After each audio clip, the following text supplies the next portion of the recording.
안중근 의사의 대답은 이러했습니다.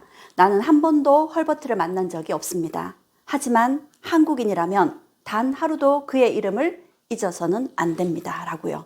내 겉은 미국인이지만 내 몸속엔 한국인의 피가 흐른다. 이렇게 언더우드는 언더우드 1세, 2세, 3세, 그리고 4세에 이르기까지 한국을 사랑했고 한국 사람들을 위해서 헌신했어요. 로제타는 어떻게 했을까요? 자신의 피부를 떼어내서 이식해줬습니다. 그런 모습에 조선인들의 생각이 달라지기 시작했던 거죠.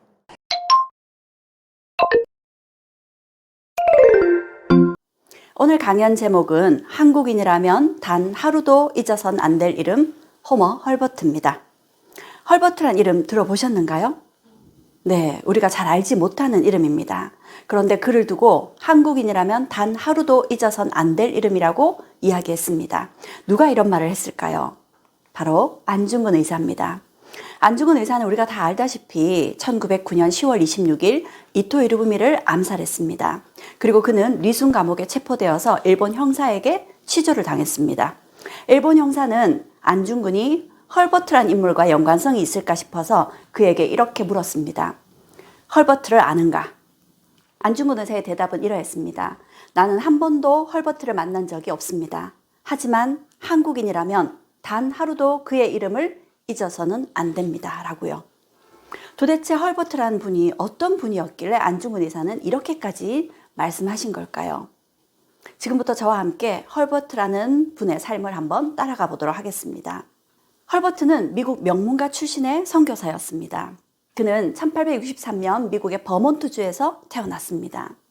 그의 아버지 켈빈 버틀러 헐버트는 버몬트주의 미들버리 칼리지 총장이었습니다. 그리고 그의 어머니 메리 헐버트는 다트머스 대학 설립자의 증손녀였습니다. 그야말로 명문가 집안이죠.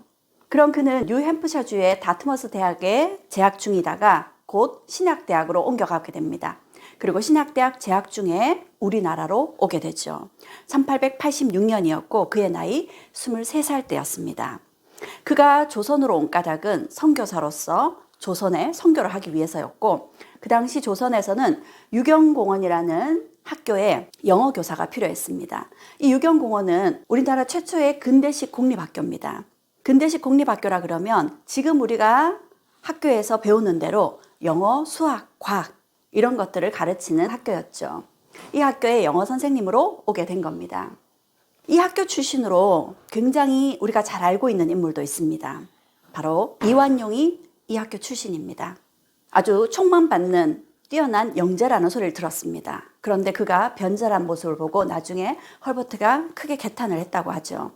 그리고 이 학교 학생 중에 저기 제일 오른쪽에 있는 이 오성근이라는 학생은 후에 헐버트를 도와서 굉장히 많은 일들을 하게 됩니다. 헐버트가 처음 우리나라에 왔을 때 조선의 나라에 대해서 잘 몰랐습니다. 하지만 조선에 오면 여러 가지로 고생을 할 것이다 라는 생각을 했습니다. 고생을 각오하고 온 것이었죠. 그런데 조선에 막상 와보니 조선의 사정이 생각했던 것보다 훨씬 열악했습니다. 헐버트는 이곳에서 자기가 뭘 할 수 있을까?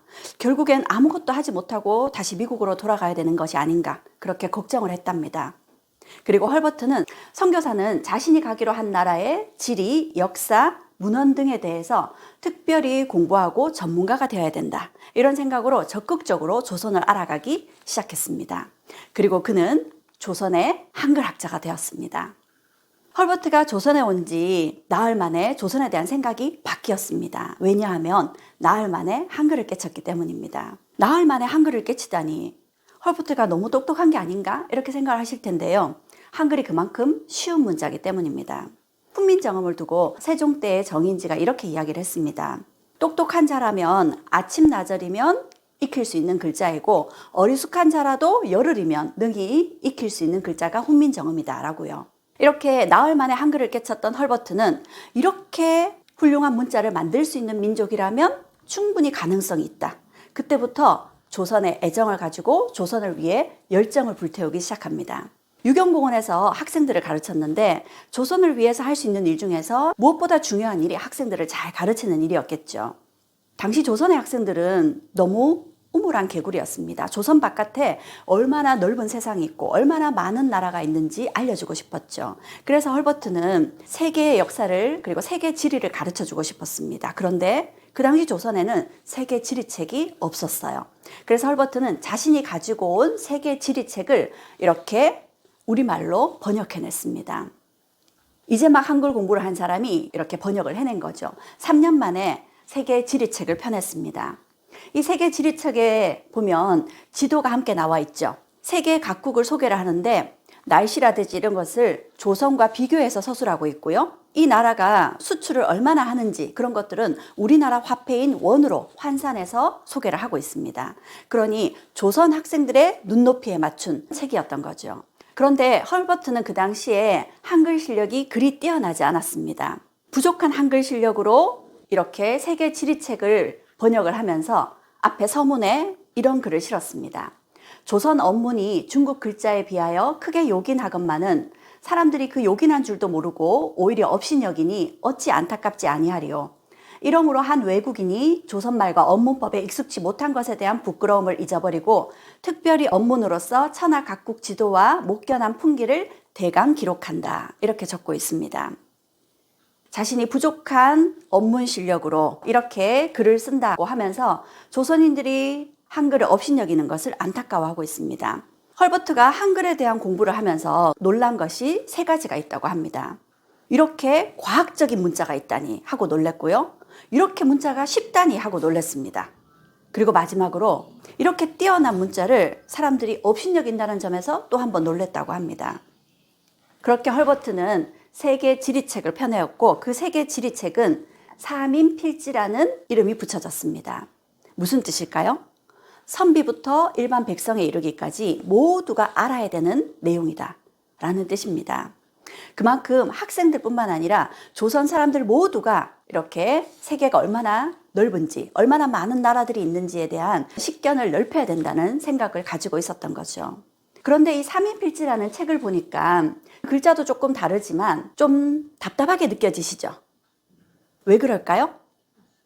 네, 띄어쓰기가 없기 때문입니다. 우리 글자가 굉장히 뛰어나지만 한 가지 아쉬운 점이 있다고 발견하게 됩니다. 바로 띄어쓰기가 없기 때문에 의사 전달이 잘못될 수 있다는 거죠. 그래서 조선 소식지 1896년 1월호에 우리말에 띄어쓰기가 잘못되면 이렇게 의사 전달이 잘못될 수 있다고 장비가 말을 타고 라는 문장이 띄어쓰기를 잘못해서 읽게 되면 장비가 말을 타고 이렇게 읽게 된다고 이야기하면서 띄어쓰기의 필요성을 강조하고 있습니다. 그런 헐버트의 적극적인 주장이 반영이 되어서 이후 독립신문에는 이렇게 띄어쓰기를 해서 기사가 쓰여지게 되었죠. 그렇게 헐버트는 한글에 대해서 연구하기 시작했고요. 한글에 대한 논문을 발표하기 시작합니다. 1892년 조선 소식지에 발표한 논문에는 이런 내용이 적혀 있습니다. 우리는 한글이 그 어떤 문자보다도 간단하고 과학적인 방법으로 발명되었음을 인정해야 한다. 왜냐하면 완벽한 문자란 최대한 단순하면서도 광범위한 표음 능력을 지닌 글자이기 때문이다. 이렇게 한글을 극찬했고요. 이어서 1896년에 조선 소식지에도 한글은 현존하는 문자 중에서 가장 단순하고 가장 이해하기 쉬운 가장 완벽한 문자라고 극찬을 하고 있습니다. 그리고 그는 1903년 스미스소니언 협회 보고서에 영어보다 한국어가 훨씬 우수하다 이렇게 이야기를 하고 있습니다. 도대체 무슨 근거로 이런 논문을 발표했을까요? 좀 더 구체적인 내용을 보면 누가 보아도 한국어는 영어나 그 밖의 서양 언어들보다 대중연설에 더 적합하다. 키케로나 데모스테네스의 웅변에서 같이 많은 절로 구성된 한국어는 끝에 오는 동사에서 문장의 절정에 이른다. 또한 영어 문장을 대개 용두사미로 만들어버리는 현상, 즉 문장 끝에서 약해지는 현상이 한국어에는 없다. 이러한 관점에서 한국어는 대중연설 언어로서 영어보다 우수하다. 이렇게 이야기를 하고 있습니다. 한글에 대해서 굉장히 제대로 분석을 하고 있죠. 이런 헐버트는 우리나라의 한글학자였습니다. 헐버트는 한글과 견줄 문자는 세상 어디에도 없다. 이렇게 이야기를 했습니다.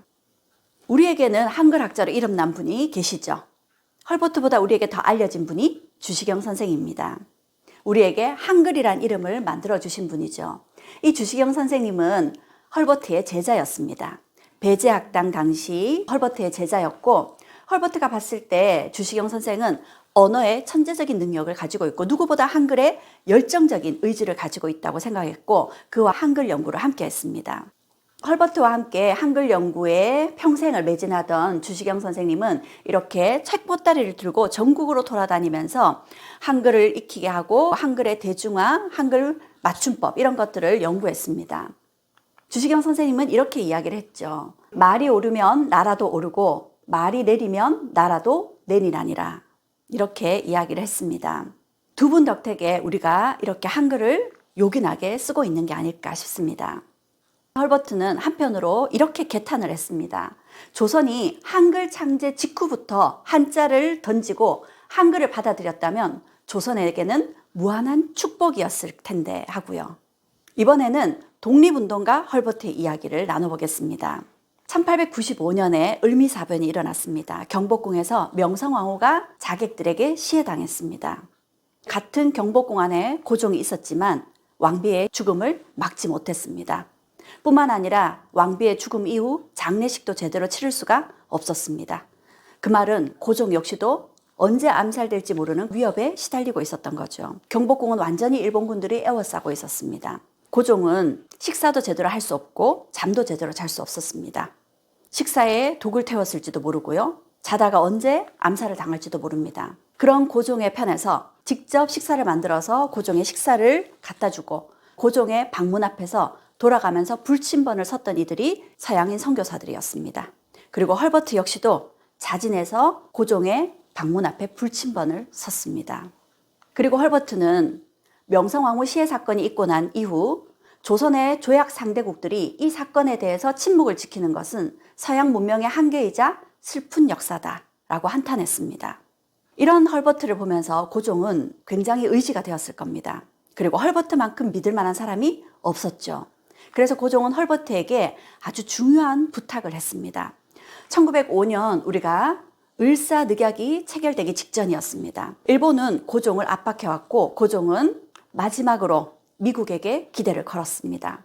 고종은 직접 친서를 적어서 헐버트를 통해서 미국 대통령에게 전달해달라고 부탁했습니다. 헐버트는 그 친서를 받아들고 미국으로 가서 미국 대통령에게 면담 요청을 했습니다. 왜냐고요?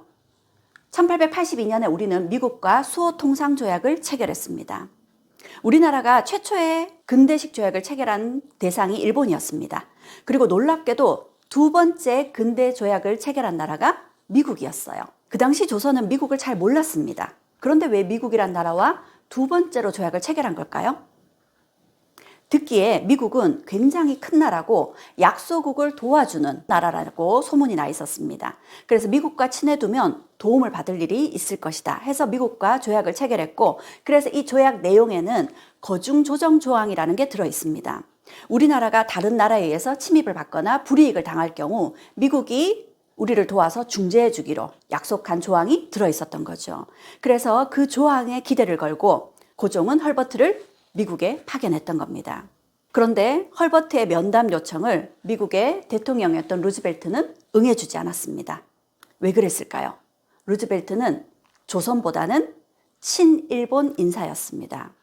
그는 대한제국은 어차피 망할 나라다. 한국의 운명을 일본에 맡겨서 오히려 러시아를 견제하는 편이 낫다. 이렇게 이야기했습니다. 한국을 굉장히 부패하고 무능한 나라라는 생각을 가지고 있었던 거죠.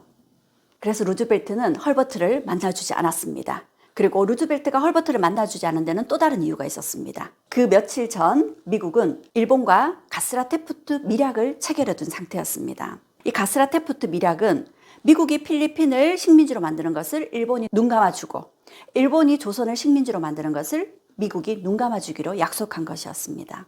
우리는 그와 같은 사실도 모른 채 미국에게 큰 기대를 걸었습니다. 그리고 마침 그때 루즈벨트 대통령의 딸이 우리나라를 방문하자 그를 국빈 대접을 해줬습니다.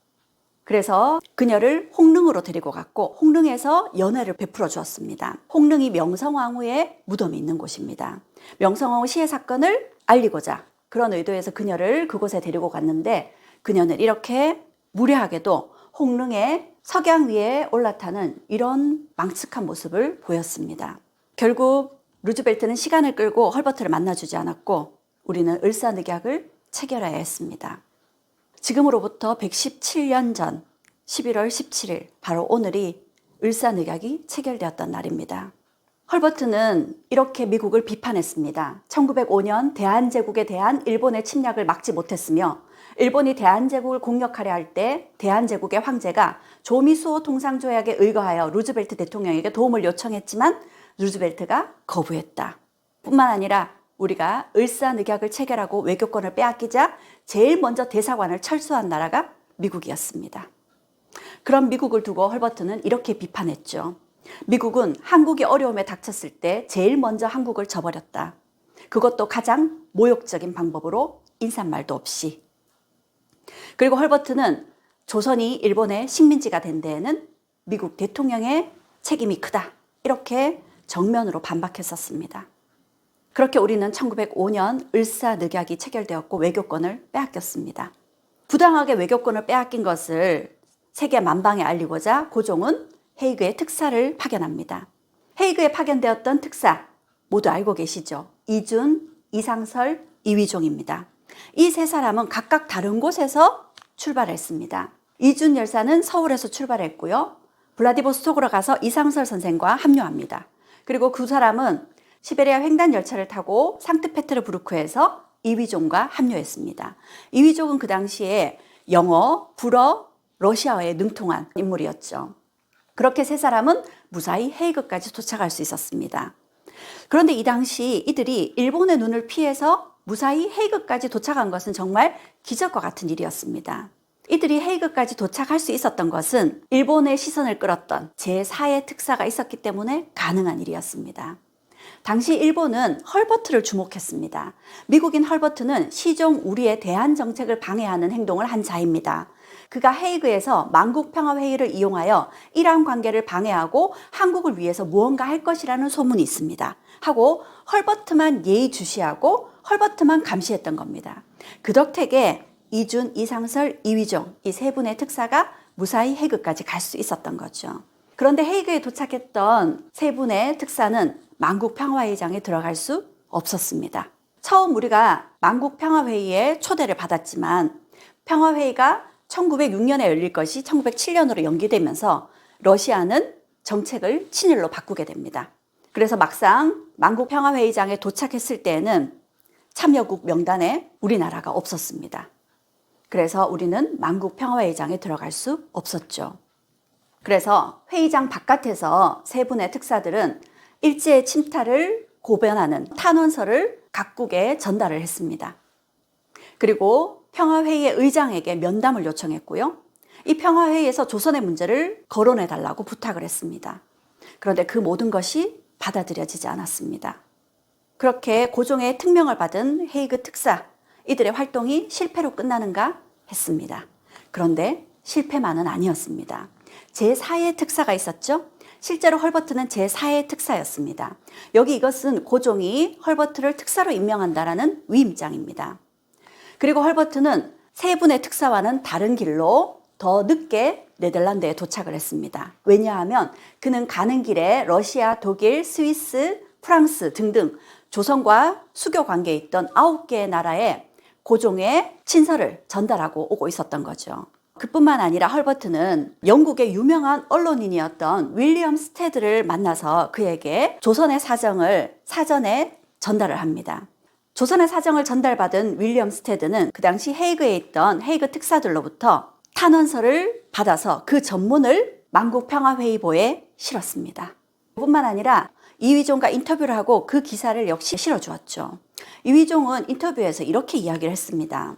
대포가 유일한 법이고 강대국들은 어떤 이유로도 처벌될 수 없다고요. 왜 대한제국이 희생되어야 합니까? 우리는 극동의 스위스가 될 수 있었지만 전쟁을 원치 않았습니다. 이렇게 대한제국의 억울함을 호소했습니다. 그뿐만 아니라 윌리엄 스테드의 주선으로 이들은 그 당시 150여 개국에서 온 기자들 앞에서 이렇게 연설을 했습니다. 이휘종은 이 연설에서 각국 기자들 앞에서 일제의 침략상을 알렸습니다. 그 연설을 들은 많은 기자들은 대한제국을 지지하는 언론인들의 성명서를 만장일치로 채택했습니다. 그렇게 우리는 해외 언론에 우리의 사정을 호소할 수 있었죠. 하지만 결과는 달라지지 않았습니다. 그 당시 국제사회는 힘의 논리로 움직이고 있었으니까요. 그렇게 헤이그 특사 사건은 큰 결실을 보지 못했고 이 헤이그 특사 사건으로 발미암아 고종은 강제 퇴위를 당해야 했습니다. 강제 퇴위를 당한 고종은 마지막으로 헐버트에게 또 다른 부탁을 했습니다. 1909년이었는데요. 고종은 상해에 있는 독일계 은행에 비자금을 예치해 뒀었습니다. 그 비자금을 찾아서 의병들에게 전달해 달라고 헐버트에게 부탁했고 헐버트에게 위임장을 써줬습니다. 헐버트는 그 위임장을 들고 상해의 독일계 은행, 덕화은행을 찾아갔죠. 그런데 일본이 위임장을 위조해서 그 예금을 모두 인출한 후였습니다. 고종은 만일의 상황을 대비해서 그 당시 예금을 하면서 독일 영사로 하여금 보증을 서게 했고 자신의 친필 서명이 있는 위임장이 아니고서는 예금을 절대 인출하지 못하게끔 확답을 받았습니다.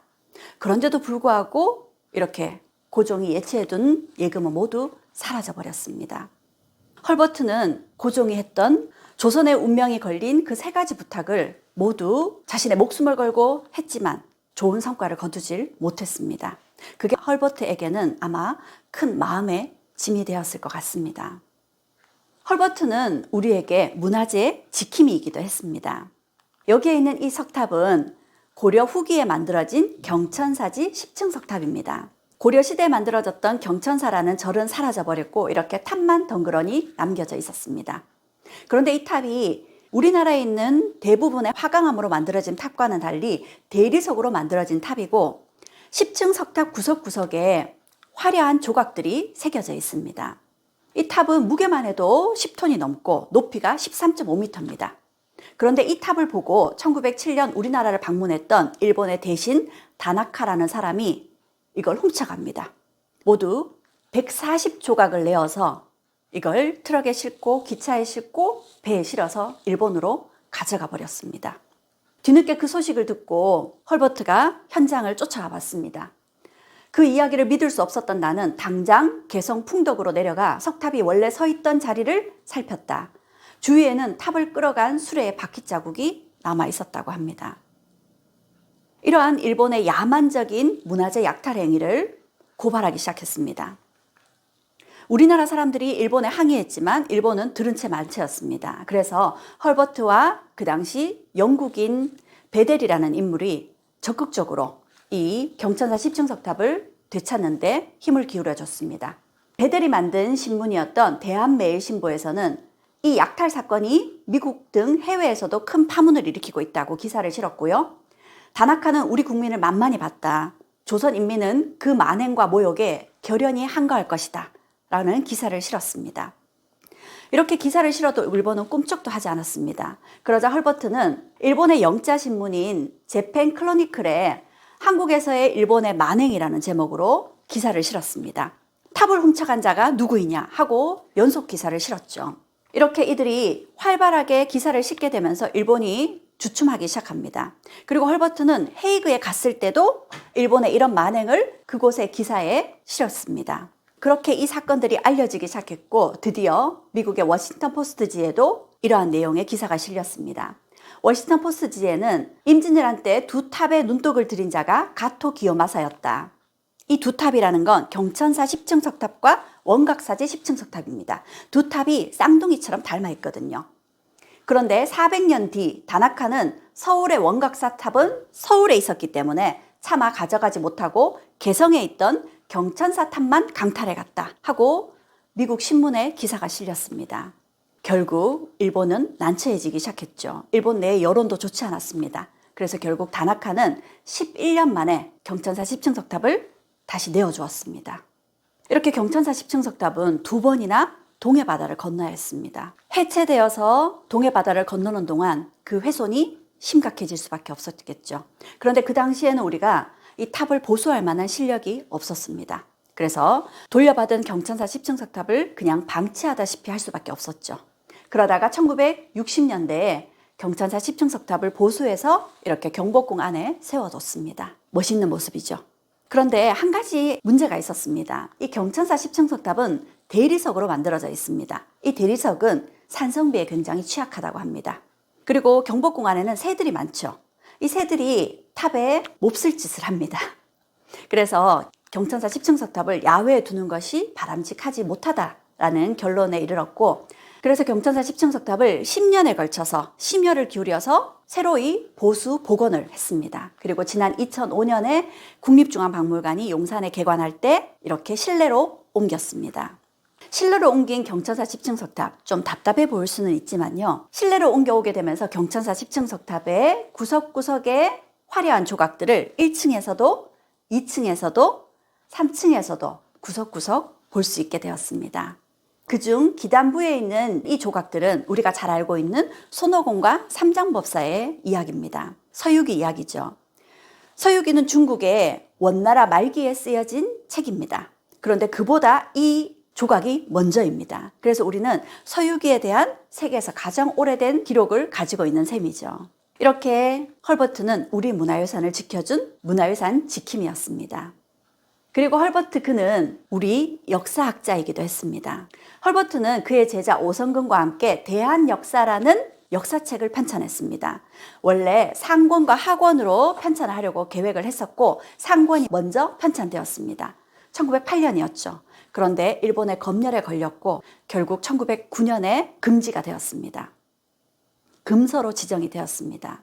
일본 경찰이 영장도 없이 들어와서 책을 몰수해 불태웠다. 헐버트는 이런 일본에 비분간개했습니다. 그리고 헐버트는 이후 한국사라는 역사책을 영문으로 편찬을 했습니다. 이 한국사라는 영문으로 편찬한 역사책에 세종대왕에 대한 이야기를 이렇게 수록하고 있습니다. 문자의 단순성과 소리를 표현하는 방식의 일관성에서 한국의 소리 글자와 견줄 문자는 세상 어디에도 없다.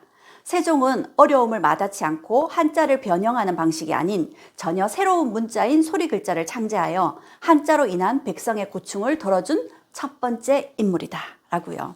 세종대왕에 대해서 그리고 우리 한글에 대해서 누구보다 열심히 공부했던 흔적들이 이 글에 나타나는 것 같습니다. 그리고 그는 대한제국 멸망사라는 역사책을 편찬하기도 했습니다. 안타까운 대한제국의 멸망 과정들을 이렇게 역사로 서술했죠. 그런데 그 역사책 속에 이런 내용이 들어가 있습니다. 여기에 있는 민영환의 자결 소식이었습니다. 민영환은 1910년 우리 국권이 피탈되자 그 울분을 자결로서 자신의 충의를 증명해 보였습니다. 민영환은 나는 죽음으로써 임금의 은혜에 보답하고 2천만 동포에 사죄하노라 라는 유언을 남기고 스스로 자결했습니다. 그런 민영환의 자결 소식을 듣고 대한제국 멸망사라는 책에 이렇게 적었습니다. 그의 애국 충정의 정신이 한국인의 가슴 속에 영원히 살아 숨쉴 것이다 라고요. 민영환이라는 사람은 국권이 피탈되고 난 이후 스스로 배를 갈라서 자결을 했습니다. 그리고 그가 자결한 곳에는 피가 잔뜩 묻은 옷과 흥건한 피가 남겨져 있었죠. 그의 부인은 그가 자결했던 그 방을 그대로 보존해 두었습니다. 피가 흘렀던 흔적과 그가 입었던 피 묻은 옷을 그대로 둔 채 방문을 바깥에서 걸어 잠그고 보존을 했던 거죠. 그런데 약 1년쯤 후 그 방문을 열었는데 놀라운 일이 있었습니다. 그 피가 흥건하던 그 자리에 이렇게 4곳에서 9가지로 대나무가 자라고 있었습니다. 피가 흘렀던 자리에서 자라난 대나무라 그래서 혈죽이라고 불렀습니다. 그런데 놀랍게도 그 대나무 잎이 모두 45장이었습니다. 45은 민영환이 자결할 때의 나이였습니다. 그 45장의 대나무 잎은 지금 고려대학교 박물관에 보존되어 있습니다. 헐버트는 누구보다 한국인을 잘 알았고 한국인의 정서에 공감하고 있었습니다. 헐버트는 우리나라 사람이라면 모두가 부르는 아리랑 노래에 이렇게 서양식 악보를 붙인 인물입니다. 아리랑 노래를 서양에 이렇게 전해준 거죠. 지금까지 헐버트의 이야기를 같이 나눠봤는데요. 헐버트는 이렇게 이야기했습니다. 나는 1800만 한국인들의 권리와 자유를 위해 싸워왔으며 한국인들에 대한 사랑은 내 인생의 가장 소중한 가치이다. 결과가 어떻게 되든 나의 그러한 행동은 값어치 있는 일이라고 생각한다. 그가 조선을 생각하는 마음이 어떠했는지 그의 진심이 그대로 드러나 있는 말입니다. 드디어 우리는 1945년 8월 15일 광복을 맞았고 1948년 8월 15일 날 새로운 정부를 출범하게 됩니다. 새로운 정부를 출범하기에 앞서서 그 당시 우리나라 독립에 기여해준 많은 분들을 초청하고자 했습니다. 그래서 헐버트 부부도 초청을 하려고 초청장을 보냈습니다. 우리는 한국을 위한 당신의 외로운 투쟁을 기억하고 있습니다. 새로운 정부가 탄생하는 8월 15일에 우리와 함께 하기를 바랍니다. 하는 초청장이 헐버트에게 갔습니다. 헐버트는 우리나라 국권이 피탈된 이후 추방되었죠. 그리고 미국 땅에서 조선을 위한 독립운동을 지지했습니다. 한국 땅에 오고 싶었지만 올 수 없었죠. 그런데 드디어 그에게 한국 땅에 오라는 초대장이 갔습니다. 그런데 헐버트는 우리나라로 올 수 없었습니다. 부인이 투병 중이었거든요. 부인은 한평생 헐버트가 조선의 독립을 위해 애쓸 때 조용히 그를 내조해 주었던 부인이었으니까요. 헐버트는 초대에 응할 수 없다는 답변을 보내왔고 그 당시 이승만 대통령은 그런 헐버트의 답변에 이렇게 답신을 보냈습니다. 한국 국민들은 귀하를 잊지 않고 있습니다. 라고요. 그리고 드디어 그 다음 해 1949년 8월 15일 광복절 기념식이자 정부 출범 1주년 기념식을 맞아서 또 한 차례 그에게 초대장을 보냈습니다. 이번에는 헐버트가 그 초대에 응했습니다. 그의 부인이 세상을 등졌거든요. 그렇게 헐버트는 우리나라로 오기로 했습니다. 헐버트가 86세 연로한 나이에도 조선으로 간다는 소식에 헐버트가 살고 있는 지역이었던 스프링필드에서 그를 인터뷰를 했습니다. 그 인터뷰에서 헐버트는 한국을 이렇게 이야기했습니다. 한국인은 세계에서 가장 빼어난 민족 중에 하나입니다.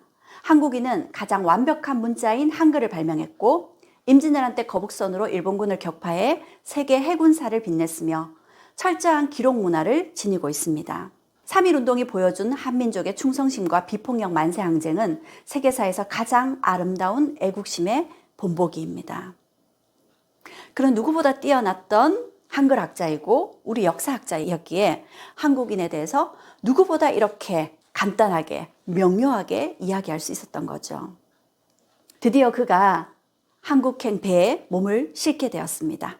그가 한국행 배에 몸을 싣기 바로 직전 이번에도 기자가 그에게 이렇게 물었습니다. 한국으로 돌아가는 소감이 어떤지 한 말씀 해주십시오. 그러자 헐버트가 이렇게 대답했습니다. 나는 일찍부터 소원했습니다. 웨스트민스터 사원에 묻히는 것보다 한국 땅에 묻히기를 말이죠. 그렇게 그는 한국 땅에 묻히고 싶어서 한국으로 왔습니다. 86세의 나이로 미국에서 우리나라까지 오는데 한 달이나 걸리는 아주 위험한 여행길이었습니다. 그런데 그는 죽음을 각오하고 우리에게 왔습니다. 1949년 7월 29일 날 우리 땅에 도착하셨습니다. 배에서 내리자마자 그는 땅에 주저앉아서 우리 흙에 입을 맞추셨다고 합니다. 그리고 8월 15일 기념식에 참석할 예정이었죠. 그런데 그 여행은 헐버트에게 너무 무리였나 봅니다. 결국 헐버트는 우리 땅에 도착한 지 일주일 만에 돌아가셨습니다. 1949년 8월 5일 날 별세하셨고 그의 장례식은 우리나라 최초의 외국인 사회장으로 치러졌습니다. 당시 헐버트의 죽음에 이렇게 기사가 났습니다. 3천만의 애 끓는 통곡 어제 헐버트 박사의 연결식이 있었다. 이렇게 기사가 났습니다. 헐버트의 장례식에서 당시 국무총리였던 이범석은 이렇게 이야기했습니다. 이 나라 혁명 선배보다 못하지 않은 이국의 혁명 영웅 헐버트 박사라고요. 헐버트 박사는 당신이 소원하던 대로 우리 땅 양화진 외국인 묘역에 묻혀 계십니다. 여기에 있는 이 사진은 작년에 제가 직접 찾아가서 찍어온 사진입니다. 헐버트 박사는 누구보다 조선을 사랑했고 조선인들에 대한 열정을 다했습니다. 그는 이렇게 이야기했습니다. 조선은 반드시 피어날 것이다. 헐버트 박사의 예언대로 지금 우리는 피어나고 있습니다. 헐버트 박사의 삶을 이야기해보면서 저는 헌신이라는 두 글자를 떠올릴 수밖에 없었습니다. 몸과 마음을 다해서 있는 힘을 다하는 그런 마음을 헌신이라고 합니다. 헐버트 박사의 삶이 그야말로 우리에게 보여준 헌신 그 자체였습니다. 헐버트 박사의 삶을 생각할수록 이 헌신이라는 두 글자가 가슴에 아프게 와닿습니다. 우리는 나와 내 가족, 그리고 우리가 아닌 또 다른 일을 위해서 헌신할 수 있나요? 헐버트처럼 헌신한다는 것 결코 쉬운 일이 아닐 겁니다. 우리는 과연 그렇게 할 수 있는지 한번 되묻게 됩니다. 오늘 강연 제목은 이 땅에 묻히고 싶었던 푸른 눈의 선교사들입니다. 여기 계시는 두 선교사의 얼굴 누군지 아시겠나요? 모르는 분들이시죠? 네. 그래서 소개를 해드리려고 합니다. 한 분은 호러스 언더우드, 또 한 분은 로제타 홀. 이 두 분의 가족들의 이야기입니다.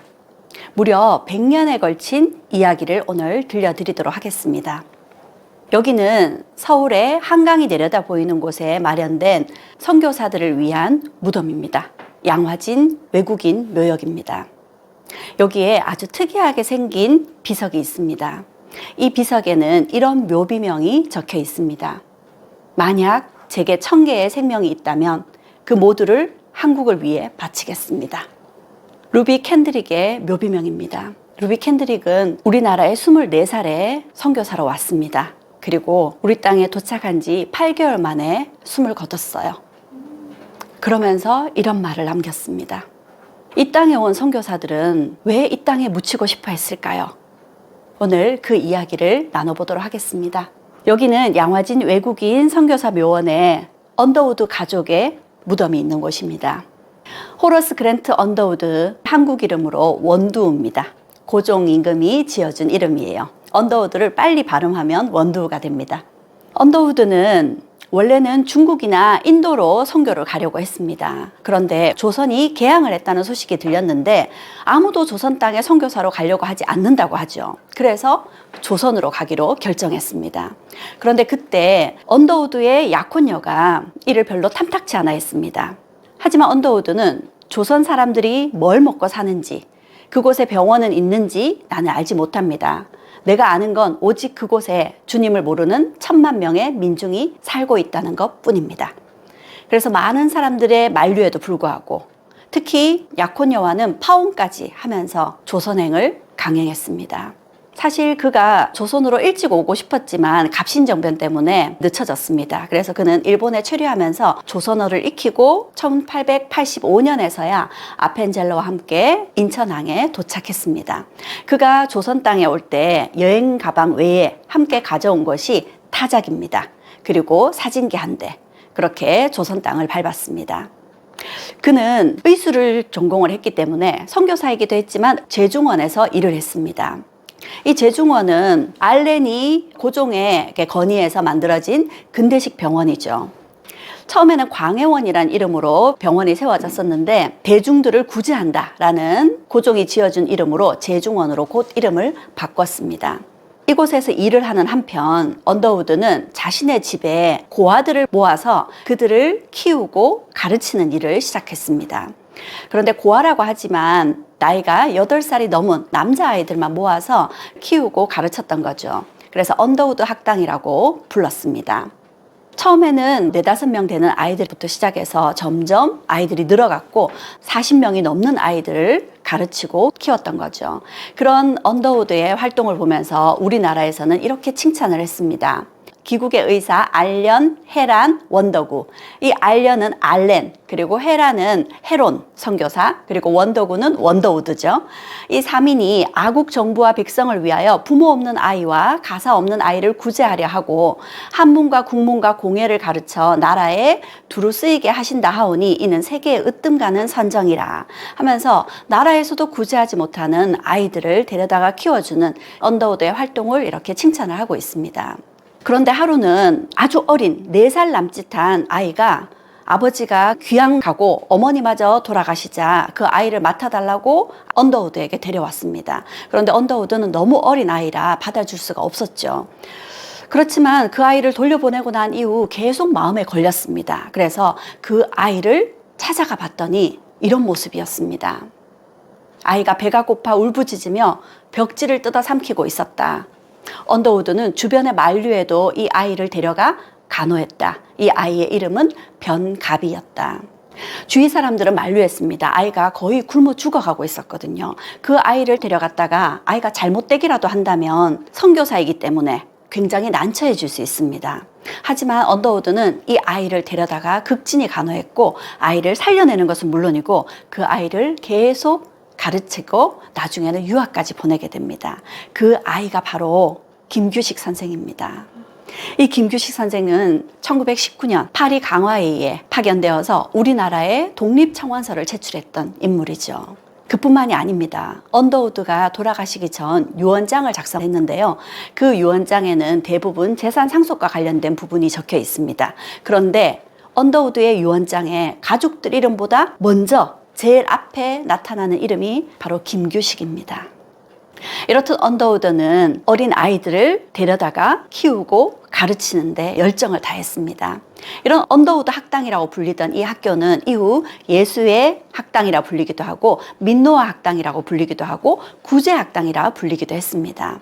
구제 학당으로 불렸던 이 학교에서 공부했던 또 다른 이름난 사람이 있습니다.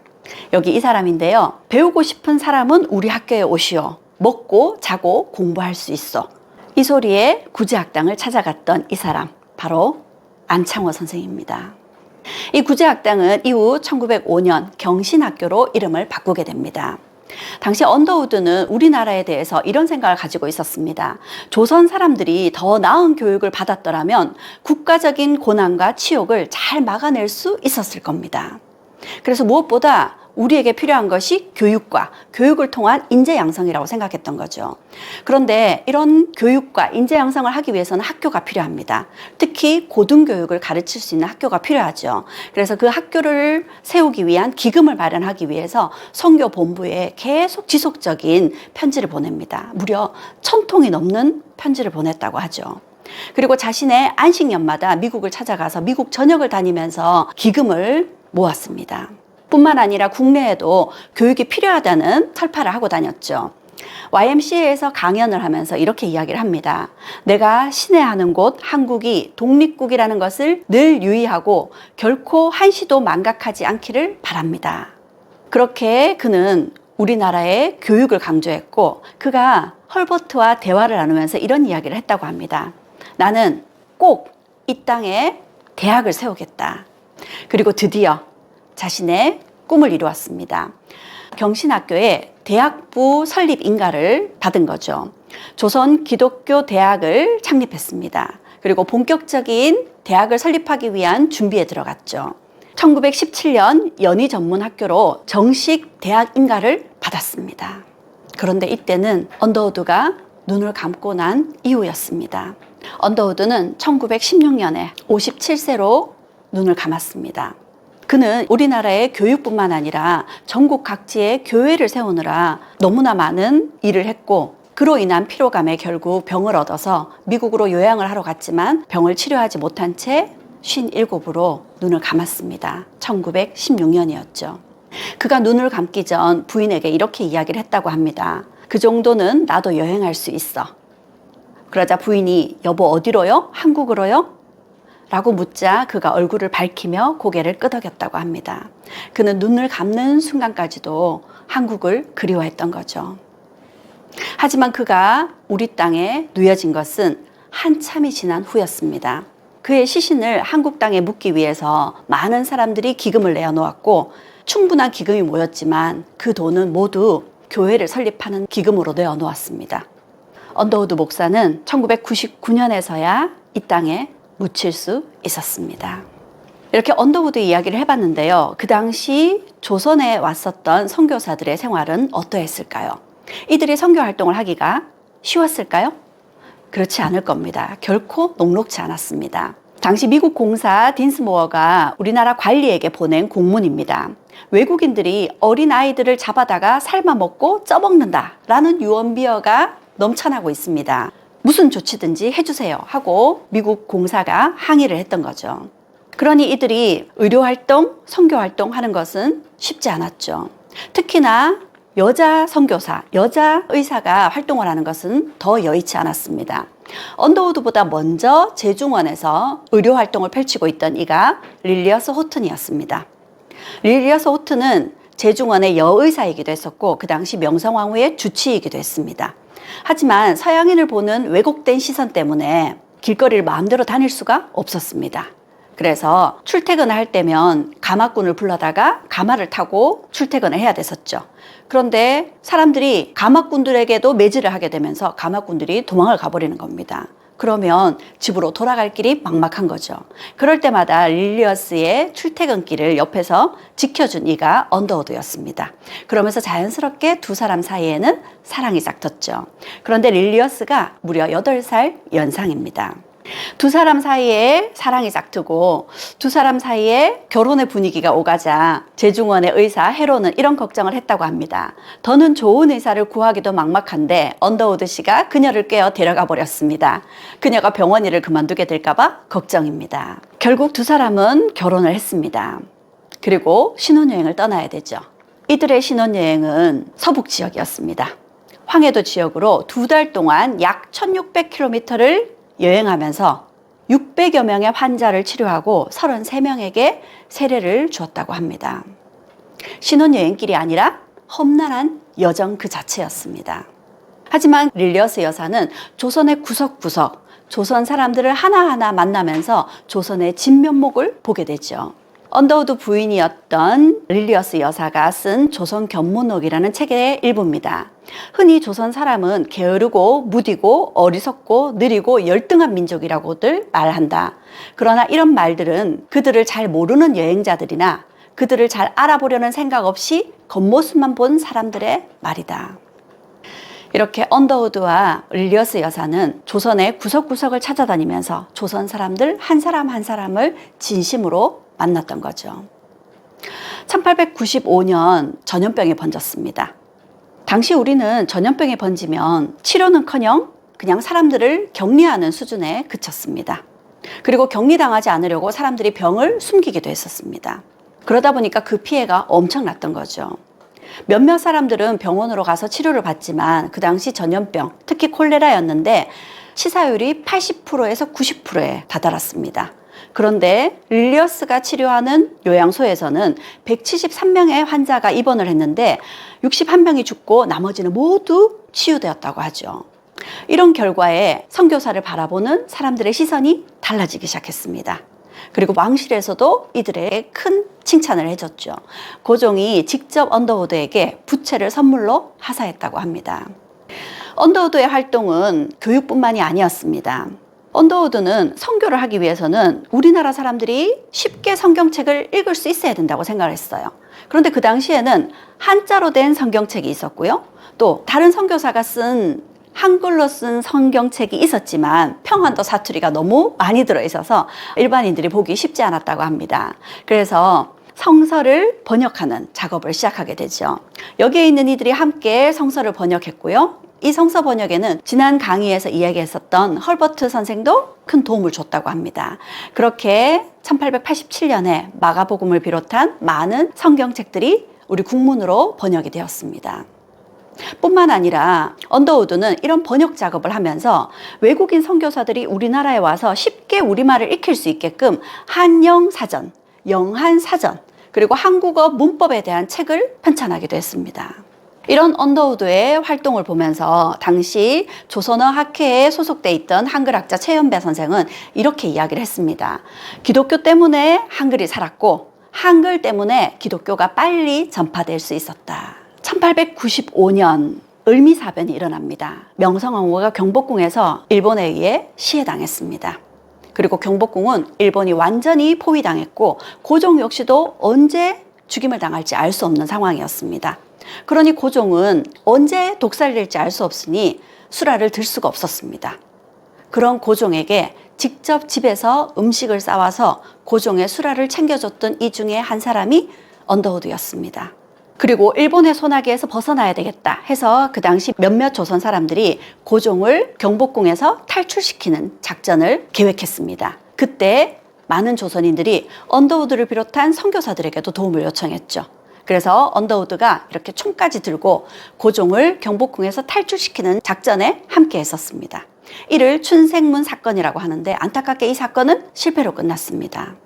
하지만 고종은 그 다음에 1896년 2월에 드디어 경복궁을 탈출했습니다. 경복궁을 탈출해서 러시아 공사관으로 피신했죠. 이를 우리가 아관파천이라고 합니다. 러시아 공사관에서 머물렀던 고종의 심기 편안할 수 없었겠죠. 그런데 1896년 9월 2일 고종의 생일날이었습니다. 언더우드는 많은 사람들을 모아서 서대문 밖 도남문에서 고종의 생신 축하 행사를 열었습니다. 이들의 축하 목소리는 고종에게까지 들렸고요. 심기 불편했던 고종은 큰 위로를 받았을 겁니다. 이렇게 조선을 위해서 다방면에 여러 가지 활동을 했던 이가 언더우드였습니다. 이런 언더우드에게 고종은 특별한 선물을 주었습니다. 사인 참사검이라고 하는데요. 흔히들 사인검이라고 이야기를 합니다. 여기에는 별자리가 금으로 새겨져 있습니다. 이 사인검은 흔히 볼 수 있는 칼이 아닙니다. 사인검의 인자가 호랑이 인자죠. 사인검은 호랑이 해에, 호랑이 월에, 호랑이 일에, 호랑이 시에만 만들 수 있습니다. 그렇게 귀하게 만든 칼, 오랫동안 궁궐에서 전해 내려오던 이 칼을 언더우드에게 선물했던 거죠. 이런 모습을 보면 언더우드가 그 당시 조선 사람들에게 그리고 고종에게 얼마나 큰 의지가 되고 든든한 버팀목이 되었는지를 알 수 있습니다. 언더우드는 조선 사람들에 대해서 이렇게 이야기를 합니다. 조선인들은 성격이 명랑해 금세 친해지고 의논할 문제가 있을 때는 찬반이 분명하며 새롭게 변해야 할 일을 흔쾌히 받아들이면서도 전통과 신념 그리고 관습은 철저히 지킨다라고요. 지금까지 언더우드의 이야기를 해봤는데요. 언더우드는 어떻게 조선에서 이런 활동들을 할 수 있었을까요? 결코 쉽지 않았을 텐데 그 원동력은 어디에서 나오는 걸까요? 언더우드가 어떤 사람이었는지, 어떤 생각을 하고 있었는지를 언더우드의 기도를 통해서 짐작을 해볼 수 있을 것 같습니다. 누군가는 지금 그렇게 기도를 합니다. 걸을 수만 있다면 더 큰 복은 바라지 않겠습니다. 들을 수만 있다면 더 큰 복은 바라지 않겠습니다. 말할 수만 있다면 더 큰 복은 바라지 않겠습니다. 볼 수만 있다면 더 큰 복은 바라지 않겠습니다. 살 수만 있다면 더 큰 복은 바라지 않겠습니다. 누군가가 간절히 기다리는 그 기적이 내게는 날마다 일어나고 있었습니다. 어떻게 해야 행복해지는지 고민하지 않겠습니다. 내가 얼마나 행복한 사람인지 날마다 깨닫겠습니다. 나는 행복한 사람입니다. 언더우드는 이런 생각을 하고 있었기에 조선에서 어렵지만 그 많은 활동들을 할 수 있었던 것 같습니다. 언더우드의 한국 사랑은 여기에 그치지 않았습니다. 언더우드뿐만 아니라 언더우드의 자식에게로, 그 후손에게로 이어졌습니다. 언더우드의 아들 원한경, 우리 이름으로 원한경입니다. 그는 3.1 만세운동이 있고 난 이후 일본의 보복이었던 제암리 학살 사건을 세계에 폭로했습니다. 그리고 그는 연희전문학교의 3대 교장을 역임했고요. 우리나라의 독립운동을 위해서 여러 가지 활동을 했습니다. 결국 그 일 때문에 일본에 의해서 연희전문학교 교장에서 강제 퇴임당해야 됐었고 미국으로 추방되었습니다. 그리고 6.25 전쟁에 참전하던 중 1951년에 별세했습니다. 그리고 그의 세 아들은 6.25 전쟁에 참전했습니다. 그 첫째 아들 원이란, 그는 돌아가시기 전 이런 유언을 남겼습니다. 내 겉은 미국인이지만 내 몸속엔 한국인의 피가 흐른다. 이렇게 언더우드는 언더우드 1세, 2세, 3세, 그리고 4세에 이르기까지 원한강은 우리나라에서 태어나서 공부하는 기간과 군에 복무하는 기간을 제외하고는 우리나라에서 30여 년간 공헌하고 활동했습니다. 이렇게 언더우드는 4세에 이르기까지 한국을 사랑했고 한국 사람들을 위해서 헌신했습니다. 이번에는 로제타 샤우드 홀 이야기를 해드리겠습니다. 그녀 역시도 원래는 선생님이었습니다. 그런데 선교 활동을 해야 되겠다. 그러기 위해서는 의학 공부를 해야 되겠네. 이런 결심을 하게 됩니다. 그리고 그녀의 결심에 엄청난 영향을 끼친 말을 해준 이가 있었습니다. 인류를 위해 봉사하려거든 아무도 가려 하지 않는 곳으로 가서 아무도 하려 하지 않는 일을 하라. 그 영향으로 그녀가 선택한 곳이 조선이었습니다. 그녀는 1890년 25세 나이에 조선에 도착했습니다. 의학을 공부했기에 그녀는 보구여관에서 일을 했죠. 보구여관은 여성들을 보호하고 구제해주는 곳이다. 이런 뜻을 가지고 있습니다. 그 당시 명성황후가 지어준 이름이죠. 이 보구여관이 뒤에 동대문 여성병원으로 이름이 바뀌었다가 그곳이 지금의 이화여자대학병원의 전신이 되었습니다. 로제타가 조선 땅에 왔어요. 그런데 조선말을 익히기가 쉽지 않았겠죠. 그녀가 조선말을 익히는데 큰 도움을 줬던 책이 있습니다. 한영 문법이라는 책이죠. 이 책을 누가 지었을까요? 언더우드였습니다. 그녀는 보구여관에서 특히 여성들을 진료했습니다. 그 당시 조선의 여성들은 남자 의사에게 몸을 보일 수 없다는 이유로 병이 있어도 치료할 수 없었고 그냥 죽어가야 했었죠. 하지만 서양인들에 대한 편견 때문에 보구여관을 찾아오는 것도 쉬운 일은 아니었습니다. 그런데 그런 상황에서 조선인들의 선입견을 바꿔놓는 사건이 있었습니다. 한 조선 소녀가 어려서 화상을 입어서 손가락 3개가 손바닥에 붙어버렸습니다. 이걸 분리하는 수술을 해야 됐었죠. 로제타가 보구여관에서 그 소녀의 3손가락을 손바닥으로부터 분리했습니다. 하지만 손가락을 분리하고 난 이후 빨리 아물게 하기 위해서는 피부 이식이 필요했습니다. 그런데 그 당시에 조선 사람들은 피부를 이식한다는 데 대한 굉장한 공포가 있었겠죠. 이 소녀는 다른 피부를 절개해서 이식하는 데 대해서 엄청난 두려움에 끝까지 거부를 했습니다. 로제타는 어떻게 했을까요? 자신의 피부를 떼어내서 이식해 줬습니다. 그런 모습에 조선인들의 생각이 달라지기 시작했던 거죠. 로제타가 보구여관에서 의술활동을 펼치는데 무엇보다 어려움이 조선인들과의 의사소통이었습니다. 그 조선인들과의 의사소통에 큰 역할을 해준 이가 김점동이라는 학생이었습니다. 당시 이화학당에서 공부하고 있던 학생이었죠. 14살이었습니다. 점동은 굉장히 똑똑했을 뿐만 아니라 행동이 재바르고 특히 영어를 아주 잘했다고 하죠. 로제타 홀은 조선에서 있었던 일들을 자신의 일기로 남겼는데요. 그 일기에 김점동을 이렇게 이야기하고 있습니다. 점동은 튼튼하고 건강한 14살 소녀이며 영어도 잘한다. 재빠르고 영리하며 훈련시키고 싶게 탐나는 학생이다. 그리고 김점동 역시도 옆에서 로제타를 보좌하면서 굉장한 충격을 받았습니다. 조선의 어린아이가 언청이로 태어났어요. 그런데 이 언청이로 태어난 아이를 금세 수술을 해줬고 수술을 한 결과 너무나 멀쩡해졌던 거죠. 그러면서 서양의 의술은 그야말로 마술이다. 이런 생각을 가지게 되었고 서양의 의술에 대해서 동경하기 시작했던 거죠. 그렇게 김점동은 로제타가 조선에서 의술을 펼치는데 큰 도움을 주었습니다. 그리고 로제타 역시도 점동에게 많은 영향을 주었겠죠. 이 로제타가 보구여관에서 일하고 있던 1년 후 윌리엄 홀이 조선을 찾아왔습니다. 사실 두 사람은 서로 아는 사이였습니다. 로제타가 의과대학을 졸업하고 난 이후 인턴 활동을 하면서 뉴욕의 빈민가에서 무료 의술 활동을 펼치고 있었는데 그때 이 두 사람이 만났던 거죠. 하지만 로제타는 자신이 선교 활동을 할 것이기 때문에 독신을 고집하고 있었습니다. 그런데 윌리엄 홀의 적극적인 구애로 점점 마음을 열었던 거죠. 그리고 윌리엄 역시도 로제타를 따라서 1년 후 조선 땅에 도착을 했습니다.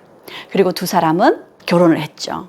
로제타는 미국인이고 윌리엄은 캐나다 사람입니다. 그래서 두 사람은 영국 대사관에서 결혼을 해서 캐나다에서 결혼을 인정받고요. 이화학당을 만들었던 스크랜튼 부인의 집에서 결혼을 또 한 번 치러야 됐습니다. 그래야 미국 정부로부터 인정을 받았던 거죠. 그렇게 두 번의 결혼식을 치르고 어렵게 조선에서 결혼을 했습니다. 결혼을 하고 나서 약 3개월쯤 되었을 때 윌리엄 홀은 선교 본부로부터 평양으로 가서 선교 활동을 펼치라는 발령을 받았습니다. 신혼부부가 생이별을 하게 된 거죠. 어쩔 수 없이 윌리엄 홀은 평양에서 진료소를 열고 평양 사람들을 진료해주고 가르치고 그들에게 선교 활동을 조금씩 해나가고 있었습니다. 그리고 평양에서 몇 달에 한 번씩 혹은 몇 주에 한 번씩 서울로 와서 로제타 홀을 만났죠. 이렇게 신혼부부가 몇 주에 한 번, 몇 달에 한 번 이렇게 만나다 보니까 서로에 대한 애정이 더 깊어질 수밖에 없었겠죠. 로제타 홀은 윌리엄 홀에 대한 사랑이 더 깊어가는 마음을 자신의 일기에 이렇게 썼습니다. 그는 날마다 점점 더 깊이 사랑에 빠져드는 것 같다. 수없이 달콤한 이름으로 나를 부르고 얼마나 나를 사랑하고 고마워하고 있는지 거듭 말한다. 하루 100번도 넘게 내게 키스를 하고 팔로 감싸 안아 무릎에 앉히고도 만족할 만큼 가까이에 있는 것처럼 여겨지지 않는지 매 순간 나를 자기의 넓은 가슴에 안고 다니고 싶어 한다. 닭살이가. 네. 이렇게 두 사람의 애정이 점점 깊어가고 있었고 두 사람 사이에 아이가 태어났습니다. 1893년 아들이 태어났어요. 아들 셔우드홀은 우리 땅에서 태어난 최초의 서양인이었습니다. 로제타는 몸조리가 끝나고 난 이후 아들을 데리고 남편이 있는 평양으로 찾아갔습니다. 그런데 그 당시에 평양에는 이 모자가 평양에 나타난 최초의 백인 여성이고 최초의 백인 아이였습니다. 많은 평양 사람들이 이들을 구경하겠다고 몰려들었죠. 그러자 윌리엄 윌은 자신의 아이와 부인을 보여주겠다. 대신에 우르르 몰려오지 말고 하루에 10명씩만 찾아오라 했습니다. 그런데 그 다음 날이 되자 1000명이 넘는 평양 사람들이 이들을 구경하겠다고 몰려들었던 거죠. 뿐만 아니었습니다. 평양은 외국인에 대한 편견이 심했던 거죠. 이들을 불편한 시선으로 보던 평양 사람들은 이들의 집에 돌을 던지기도 하고 벽을 무너뜨리기도 했습니다. 또 이들을 도와주던 사람들을 평양 가명에서 잡아다가 매질을 하기도 했습니다. 그러다 보니까 이들 집에 물을 길어 날라주던 물찌개꾼들이 도망가 버리는 일이 발생했죠. 밥을 해 먹을 수 있는 식수도 부족할 정도였습니다. 그러니 이렇게 위험한 곳에 부인과 아이를 둘 수가 없었죠. 결국 로제타는 아들을 데리고 다시 서울로 내려와야 했습니다. 그렇게 다시 부부는 생이별을 하게 되었고요. 얼마 후 1894년 청일전쟁에 전운이 감돌았습니다. 그래서 더 이상 위험한 평양에 있을 수 없었죠. 윌리엄 홀은 서울로 돌아왔습니다. 하지만 전쟁이 계속 길어지면서 많은 부상자들이 나온다는 소식이 들렸고 윌리엄 홀은 서울에서 편안히 있을 수가 없었습니다. 다시 평양으로 갔고 전쟁통에 부상당한 사람들을 치료하고 결국 과로로 쓰러졌습니다. 그는 폐렴과 장티푸스에 걸렸고 치료를 위해서 한양으로 돌아와야 했습니다. 그런데 한양으로 돌아오는데 무려 9일이나 걸렸습니다. 병은 점점 깊어졌고 한양으로 돌아왔지만 부인 로제타의 품에서 숨을 거뒀습니다. 그때 윌리엄 홀의 나이는 34살. 부부는 결혼한 지 불과 2년 5개월 되던 때였습니다. 그리고 로제타의 뱃속에는 7개월 된 아이가 있었습니다. 남편을 잃은 슬픔을 로제타는 자신의 일기에 아들의 시선으로 적고 있습니다. 11월 24일 토요일 해질 무렵 아빠는 마지막 숨을 쉬셨단다. 아빠의 두 손은 엄마의 두 손을 잡고 있었고 아빠의 눈은 엄마의 눈을 바라보고 있었다. 엄마는 부드럽게 사랑스러운 두 눈을 감겨드렸다. 그리고 나서 아빠의 눈이 엄마의 눈을 다시는 볼 수 없을 거라는 생각에 아빠의 눈을 한 번 더 뜨게 했다.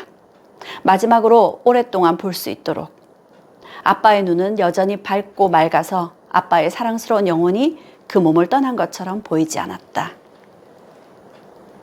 엄마는 마지막으로 아빠의 눈을 감겨드리고 그 방을 나왔다. 그리고 어린 아들을 안고 와서 하나님께 아들을 위해 자신이 더 용감하고 강해질 수 있게 해달라고 기도했다. 그리고 아직 복중에 있는 어린 아기를 위해 기도했다. 그리고 엄마는 아빠의 이관 준비를 할 수 있었다.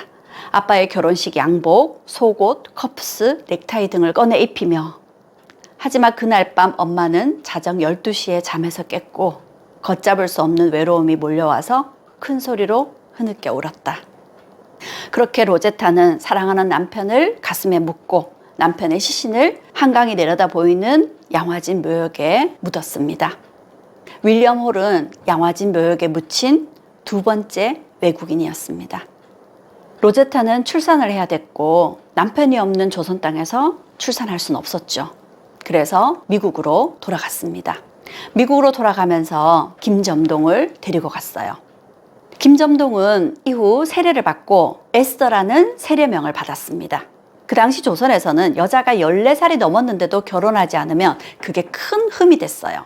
그래서 에스더를 결혼시킵니다. 윌리엄 홀의 조수였던 박유상과 결혼을 시켜서 에스더는 남편의 성을 따라서 박에스더라는 이름으로 로제타를 따라 미국으로 갔죠. 그리고 그곳에서 의과대학에 입학을 했습니다. 박에스더가 입학했던 볼티모어 여자의과대학은 지금 존스 홉킨스 의과대학이라고 불리는 곳이고요. 그곳에서 박에스더는 조기 졸업을 했다고 합니다. 그런데 그녀가 그렇게 열심히 공부할 수 있었던 것은 그녀의 남편 박유산의 외조 덕분이었습니다. 남편 박유산은 온갖 허드렛 일을 불평 없이 하면서 부인을 내조했죠. 그렇게 박에스더는 최초의 한국 여의사가 되었습니다. 그런데 의과대학을 졸업하기 2달 전 그녀의 남편 박유산은 결핵으로 숨을 거뒀습니다. 박유산은 죽기 전 부인에게 이렇게 이야기를 했습니다. 나의 죽음 때문에 절대 꿈을 포기하지 말고 더욱 힘을 내어 세상을 밝혀주시오. 로제타는 2 아이를 데리고 다시 조선 땅을 밟았습니다. 그런데 조선 땅을 밟은 날이 아들이 태어난 날이었습니다. 태어난 날에 태어난 곳인 한국에 도착한다면 아주 기막힌 우연의 일치가 아닐 수 없을 것이다. 그런데 그렇게 되었다. 그 당시는 배를 타고 이동을 해야 됐기 때문에 날짜가 이렇게 맞는 것은 정말 우연의 일치인 거죠. 4년 전 오늘 셔우드가 처음으로 세상의 모습을 드러냈던 바로 그 고향에 온 것이다. 하지만 이번에는 셔우드를 맞아줄 사랑하는 아빠가 계시지 않았다. 그녀가 조선 땅에 온 까닭, 그 중에 하나는 남편을 기리기 위해서 남편의 이름으로 병원을 세우기 위해서였습니다. 남편의 이름 윌리엄 홀을 기념하는 병원이다 해서 기홀병원이란 이름으로 평양에 병원을 세웠습니다. 이 기홀병원이 제가 예전에 강의했던 장기려 박사가 가난한 사람들도 쉽게 찾아올 수 있는 문턱이 낮은 병원이기에 큰 대학병원의 과장직을 마다하고 첫 의사 생활을 시작했던 곳이 이 기홀병원이었습니다. 그리고 로제타는 그 기홀병원 옆에 이번에는 광해여원이라는 여성 전문 병원을 세웠습니다. 그리고 이곳에 소아과를 열기도 했죠. 그런데 또 놀라운 점이 있습니다. 이 광해여원이라는 이름은 그 지역의 평양감사가 지어준 이름입니다.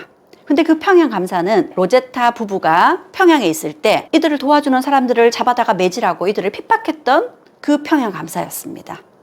그런데 자신의 부인이 이 병원에서 치료를 받고 거뜬하게 병을 이겨내자 이렇게 병원의 이름까지 지어주는 모습으로 완전히 바뀐 거죠.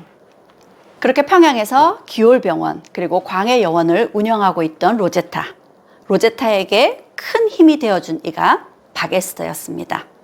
박에스더는 미국에서 의과대학을 졸업하고 난 이후 1900년에 우리나라로 찾아왔고 로제타와 함께 서울에서 평양까지 몇 번을 오가면서 10년 동안 많은 환자들을 치료했습니다.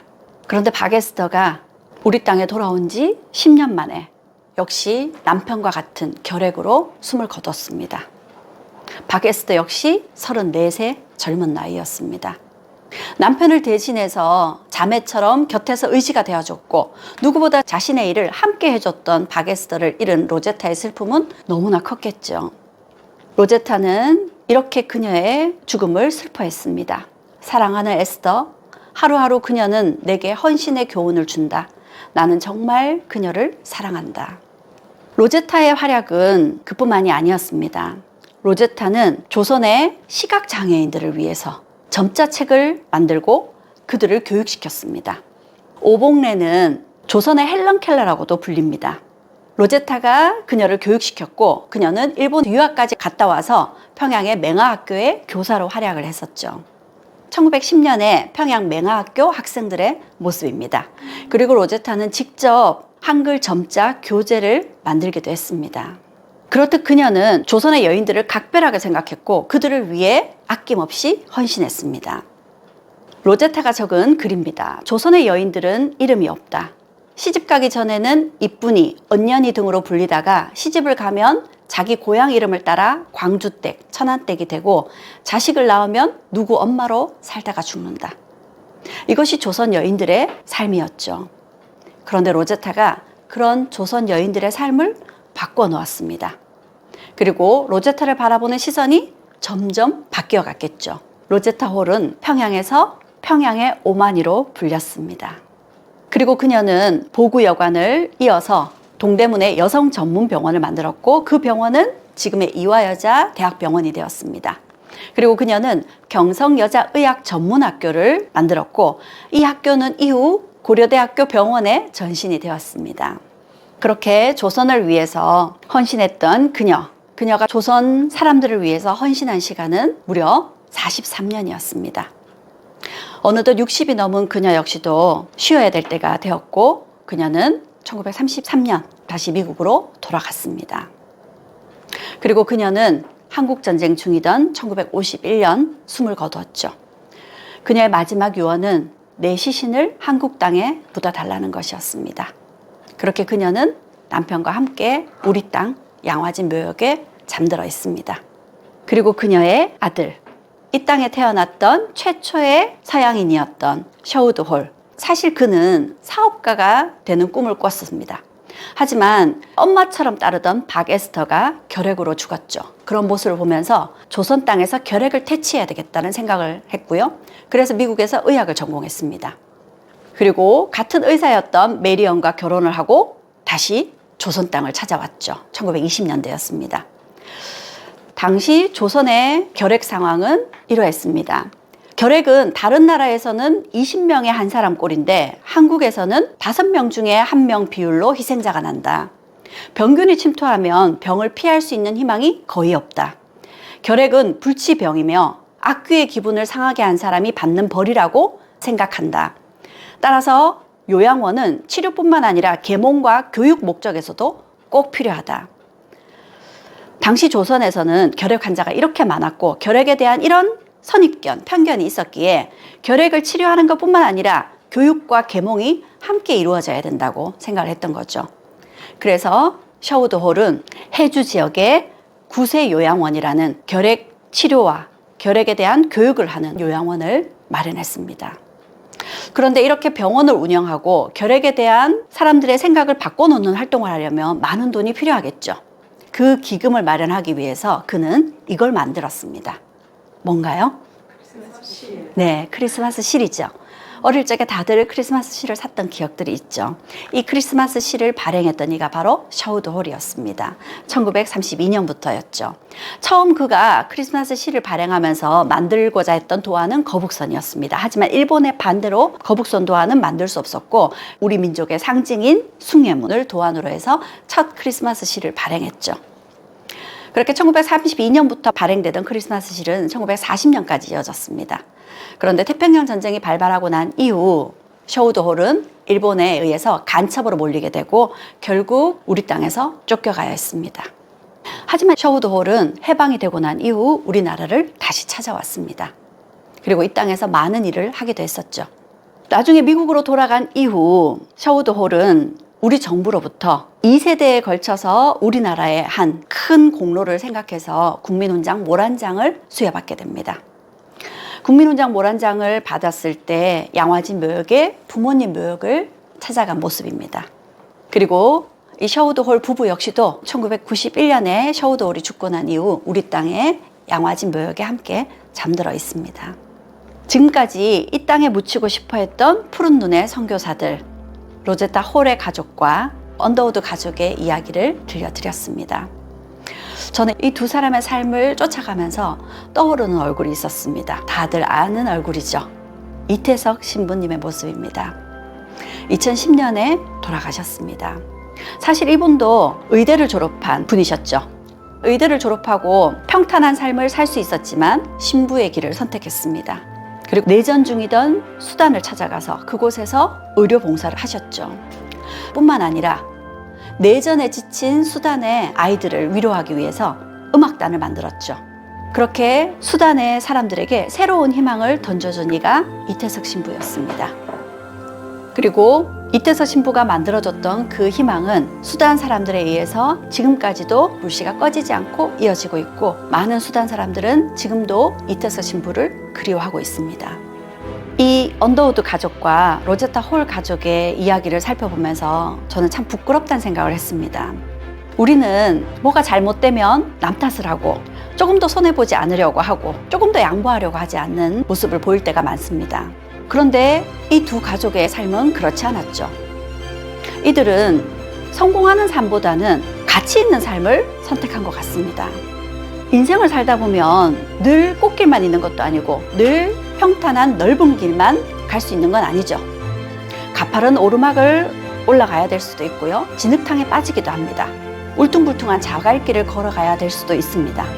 하지만 그럴 때 누군가가 뒤에서 밀어주고 누군가가 손을 내밀어 당겨주고 누군가가 옆에서 격려해 준다면 그 힘든 시간도 잘 헤쳐나갈 수 있는 것이 우리 삶이 아닌가 싶습니다. 그래서 저는 이런 생각을 해봤습니다. 성공을 쫓아가며 사는 인생보다 누군가의 손을 잡아주고 끌어주고 격려하면서 함께하는 인생이 진정 성공한 인생 아닐까요?